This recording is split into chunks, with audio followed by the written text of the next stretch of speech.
So while I get my hair cut, I thought I'll talk about phenomenology because I was reading an article on Douglas Hofstadter. Well, his book "I'm a Strange Loop" is one of the most important books I've ever read in my life. It really changed the way I think about stuff, and the way I do things. You should check it out. It's a really good book.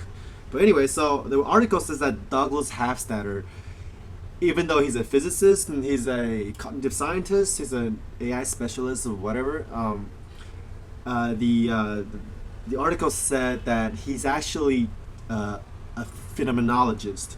So if you look up phenomenology, you get this, really technical and difficult definition.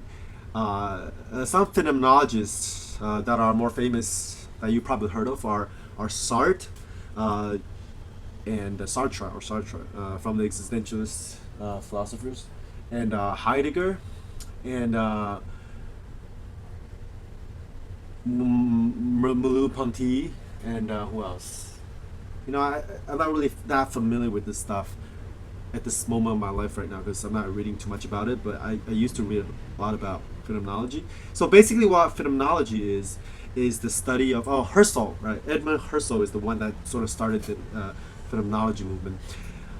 Phenomenology really is the study of consciousness. And back to the Douglas Hofstadter article, the author of the article said that Douglas doesn't just think about things, right? He thinks about thinking, and I do too. That's why I sort of consider myself an amateur, phenomenologist. Like I don't know too much about it, even about consciousness and the history of philosophy of the mind. And I mean, I've read into it, but like I'm really interested in it. That's one of the things I'm really interested in. That's one reason why I make videos, to just explore, the nature of consciousness, and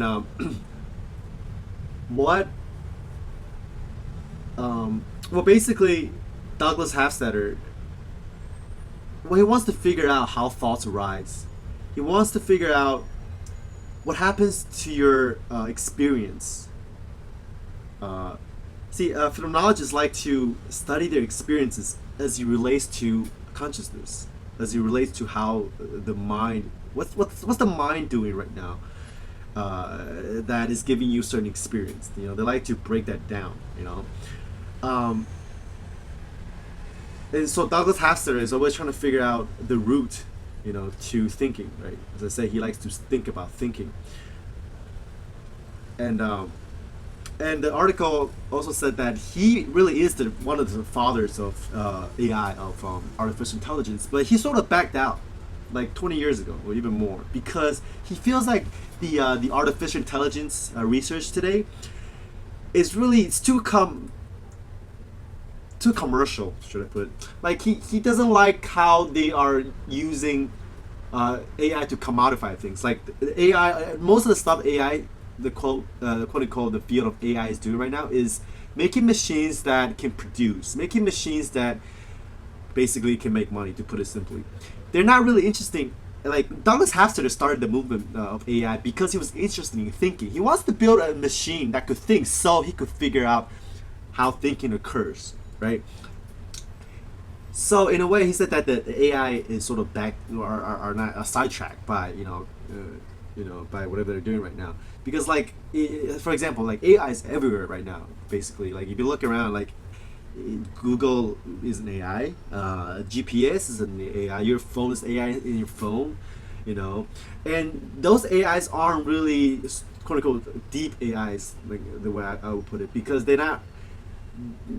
Just because a Google can translate a language, or a Google could drive a car, that doesn't tell you anything about the nature of human intelligence. And Douglas Hofstadter is interested in that. He wants to build AI to understand intelligence, because if you want to reverse engineer intelligence, and that's what AI should be, he said, is to reverse engineer or try to build intelligence from machines, so we can understand our own thinking, not to have cars that drive itself, right?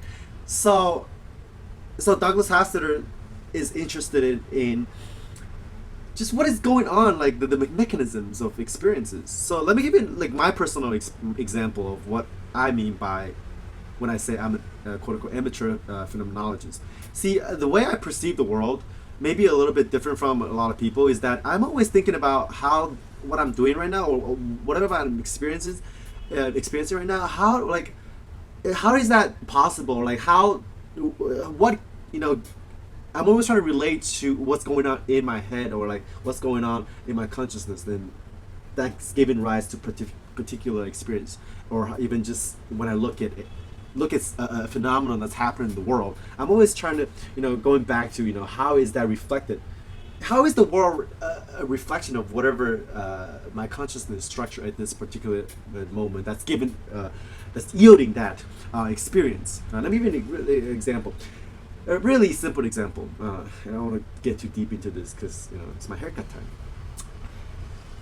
Like even when I'm like lifting weights, if I can't get a squat up, or like if I'm really tired, instead of thinking my legs, what's going on with my legs, I'm actually thinking what's going on in my mind, like what's causing this fatigue. I'm tracing everything back to consciousness, to perception in a way, rather than the externals. Like or when I see the color red, I'm thinking about. I'm not looking at red. I'm not pointing like just that is a metaphor. I'm not pointing to red and like outwardly and be like, oh, red there. I'm like my experience is very inwardly, in the sense that when I look at red, I'm thinking about, wait, oh, cool, the experience of red.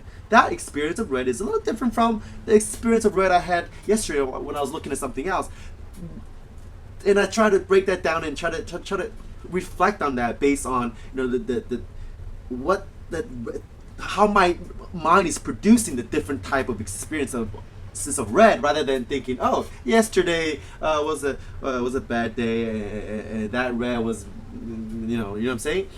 It's really hard to explain. Like this is why I think, like, before I got started reading phenomenology, and before I started reading philosophy of the mind, I didn't think like this.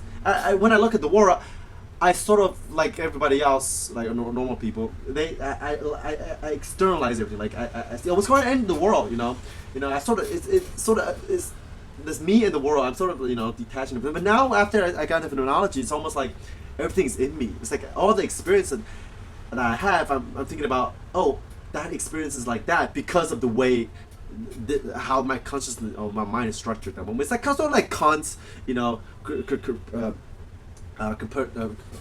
that guy? Copernicus revolution, where he said that the way the reality is structured, the way things are in the world are the way they are because of the structure of our minds. Our minds give rise to whatever experience we have. Even if those experiences seems outside yourself, it's always you always go back to it's just you see things the way they are because that's how you are structured, conscious in your consciousness. And let me give you another example. When I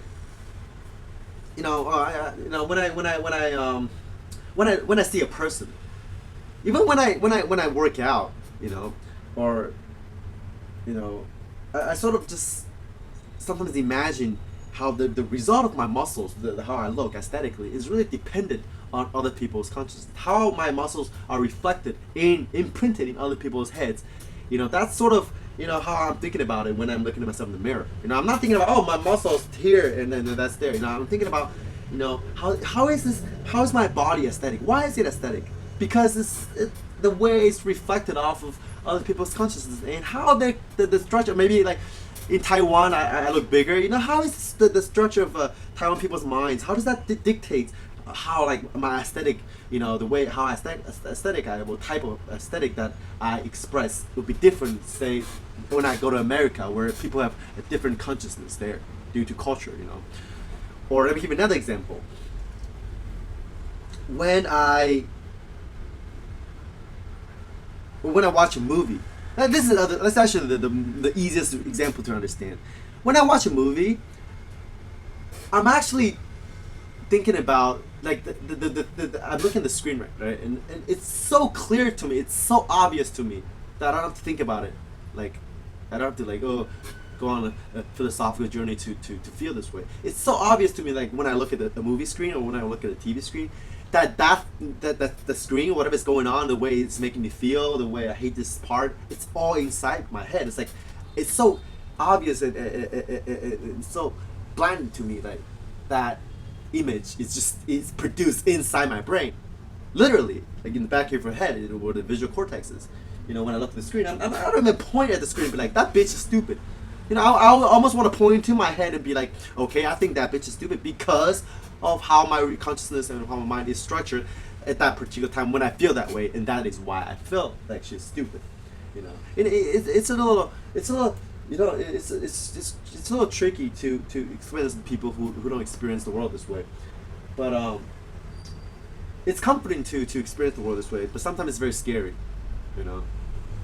Even what? Let me give you another example, and then I'm done. When I listen to music, you know how people always say, "Oh, this music sounds so good to my ear. This music gave me an eargasm." I never think of it like that. When I hear music, even if I'm not wearing headphones, I think about that the sound only exists inside your mind. You know, it doesn't exist in reality, and that's exactly how I perceive music. I don't perceive it as, you know, a sound coming into my ear and then that's where it stops and oh, my ears will have an orgasm. No. When I listen to music, it's actually coming from the inside out, and I don't even think about my ear because the ear doesn't do anything. It's all in the brain. The brain produces the sound, right? How your brain is structured produces what kind of sound, what kind of feeling you have, experience out of that particular piece of music. And I remember during sculpture class, my teachers always like, "Oh, you have a good eye," or they tell students, "Oh, it's all about training the eye and the hand." I don't even think about it like that. I think about how, when I'm training my, quote unquote, training my hand, okay, I'm getting better at molding the clay and my eyes are more accurate, but I don't even think about those organs. I think about how my brain and how my mind is structured differently now that I'm more precise. You know, even when I'm moving my hands and sculpting, I'm thinking about how is that motor cortex firing differently, you know? So that is how I think my experience of the world might be different from a lot of people. Anyway, so this is my head. And if you don't already think about the world this way, try to do it. Next time when something happens, instead of trying to, point out like, oh, what's going on in the world, you know, that and that, how that object relates to that, whatever. Think about what's going on inside your head, like, you know, like, yeah, that's, you know, try to experience the world internally. It's really interesting. You know who it is, representing Legends of Aesthetics. Give a shout out to my boy Matt OGUS. Matt OGUS sent me this shirt like 2 years ago. I think my maid hid it or something and gave it back to me. Actually, you know what happened? My maid, right? She took it, and then one day I went to her room, sneaking around her room, and then I saw the shirt, and I was like, "Hey man, that's my shirt. It's from Matt OGUS." And she's like, "Oh, sorry." She's like, "I bought this in Africa, and I'm in Vietnam." She says, "It's for my son, but you can have it." So that's the story.